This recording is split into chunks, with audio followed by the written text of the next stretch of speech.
പഠിക്കാൻ പറയല്ലോ പപ്പ അടിക്കല്ലേ അടിക്കോ അടിക്കോടാ എന്താ പഠിക്കാൻ പറയുന്നത് പഠിക്കാൻ പറയുന്നത് പഠിക്കാൻ എന്നെ പഠിക്കാൻ പറയുന്നത് ഇങ്ങനെ രണ്ട് കണ്ടത് പിന്നെ എന്നെ പഠിക്കാൻ പറയുന്നത് എനിക്ക് അങ്ങനെ ഇങ്ങനെ പഠിക്കാൻ പറയോ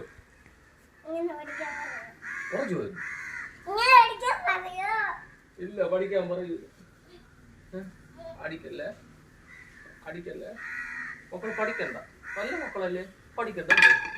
ഇത് പഠിക്കുകയും വേണ്ട ഒന്നും വേണ്ട മൂന്നേരെ കാണിക്കും മൂന്നേരെ കാണിക്കും ശരി